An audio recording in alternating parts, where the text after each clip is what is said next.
Béninoises, Béninois, mes chers compatriotes, il y a 60 ans, notre pays annonçait au monde sa souveraine volonté de se construire en nation et de se déterminer en État libre.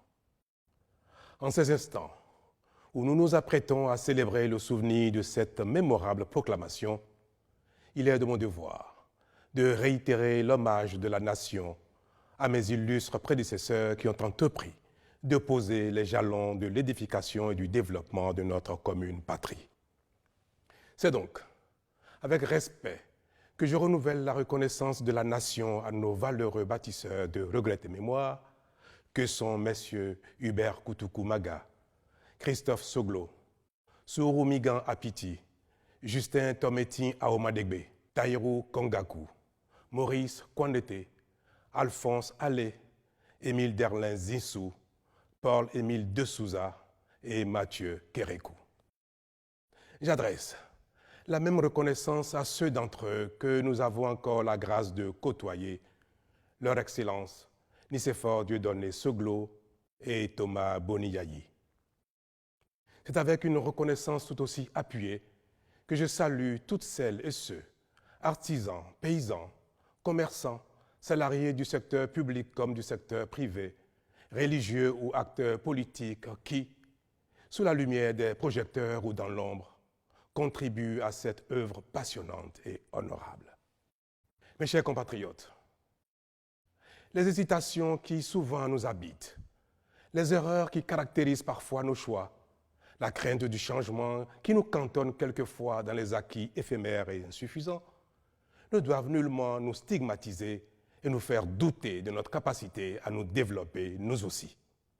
Les expériences que notre cheminement nous a permis d'accumuler doivent plutôt constituer la rampe de lancement vers ce développement certain et durable dont nous rêvons depuis 60 ans. Pour ce faire, nous devons assumer notre devoir d'inventaire avec lucidité pour surmonter avec courage et responsabilité les difficultés de parcours. En effet, pour assurer son développement, notre nation ne saurait se permettre pour longtemps la répétition d'erreurs ni la persistance de choix qui se révèlent inefficaces, voire nuisibles à son devenir. C'est le sens des réformes majeures que le gouvernement met en œuvre depuis bientôt 5 ans avec votre précieux soutien. Les résultats déjà perceptibles, de plus en plus appréciés et salués à l'international, traduisent la pertinence de l'option en faveur d'une vision claire pour le développement de notre pays et d'une gouvernance rigoureuse dans tous les secteurs, débarrassés de la corruption, des détournements et de la prévarication.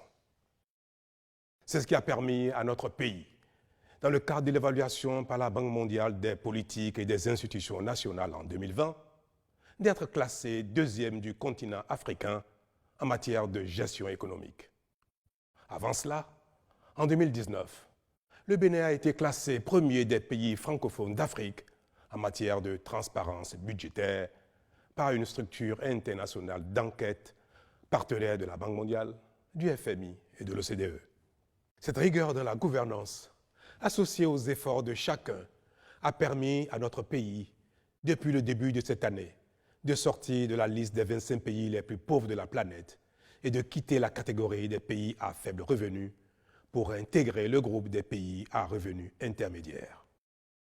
Ces résultats renforcent notre conviction que le sous-développement n'est pas une fatalité dont ne peuvent se soustraire les peuples d'Afrique. Ils nous rassurent davantage que la pauvreté et la misère peuvent être éradiquées quand le travail devient une valeur et constitue la véritable source de revenus, quand l'anticipation, l'organisation, la méthode et la rigueur caractérisent la gouvernance et quand chacun répond de son action devant la loi. Mes chers compatriotes, en ces moments solennels, je me dois encore de remercier et de féliciter chacune et chacun de vous d'avoir consenti des efforts parfois difficiles et accepté quelquefois de renoncer à certains avantages pour permettre la mise en œuvre efficace de cette politique de rigueur nécessaire au développement de notre pays et à son rayonnement.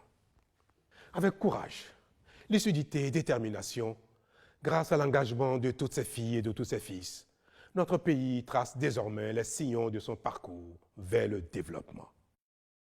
Nous devons persévérer dans cette direction afin d'honorer le pari de notre responsabilité collective devant l'histoire. Toutefois, quoique remarquables, ces résultats ne constituent qu'un début de réalisation des conditions minima préalables à l'essor de notre économie. C'est pourquoi nous ne devons point nous en contenter et encore moins arrêter la dynamique si nous voulons les amplifier.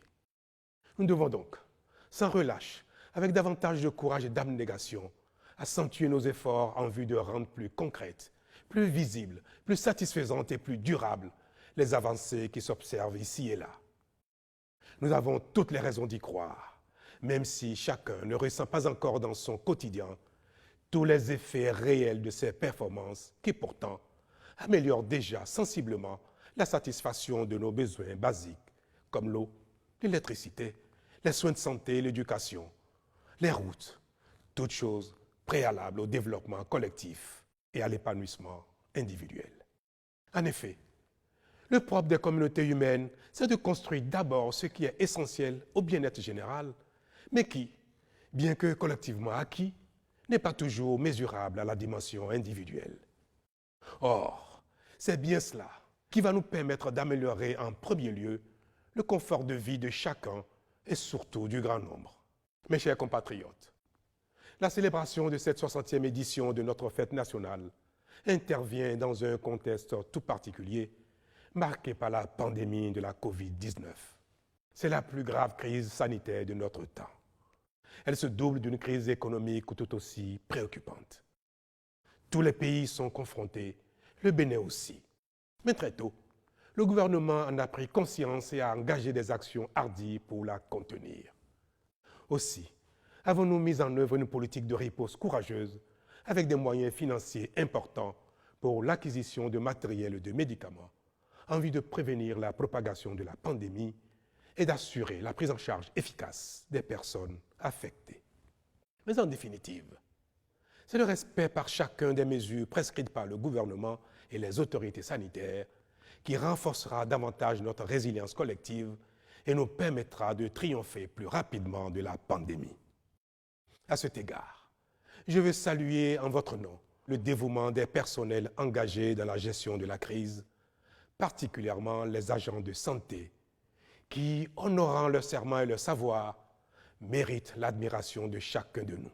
Je veux saluer également la solidarité nationale qui s'est manifestée à travers d'importants dons en numéraire et en nature et exprimer la gratitude de la nation à tous les donateurs.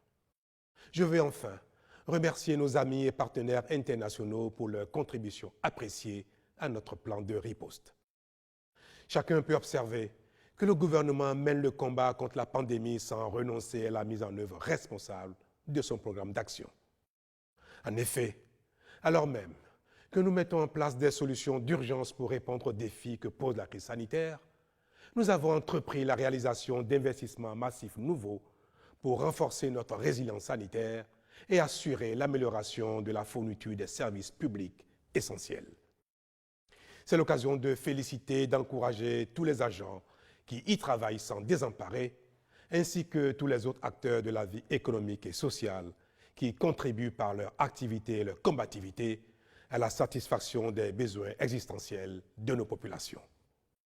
C'est précisément parce que la vie doit continuer et que l'activité économique en est un ressort essentiel que le gouvernement a par ailleurs pris des mesures fortes pour atténuer les effets socio-économiques de la pandémie, pour venir en aide aux acteurs qui ont été les plus éprouvés. Tout cela est l'expression d'un devoir de solidarité exceptionnel. Mes chers compatriotes, la célébration de notre fête nationale, marquant le 60e anniversaire de notre indépendance, nous engage à la conscience résolue de la maturité de notre nation, ainsi qu'à la mesure de la responsabilité qui en résulte. Elle nous impose de sortir définitivement de l'euphorie des indépendances pour construire notre devenir. Car il n'y a pas de réelle indépendance, de réelle liberté sans développement qui nécessite le travail acharné et une prise de conscience effective de nos devoirs. Aussi, Devons-nous, Béninois de l'intérieur comme de l'extérieur, nous mobiliser davantage autour de nos idéaux de fraternité, de justice et de travail pour permettre à notre pays d'accéder à un avenir radieux et d'être de ceux dont la voix compte dans le concert des nations. J'ai foi en notre capacité à construire une nation forte, riche et encore plus solidaire, qui assure à tous une vie décente. Dans cet élan, notre communauté doit demeurer bienveillante à l'égard de ses membres qui se sont mis en marge de ces règles. C'est pourquoi j'accorde à ceux d'entre eux qui en réunissent les conditions légales la grâce nécessaire à leur amendement et à leur insertion sociale. Bonne fête nationale à toutes et à tous.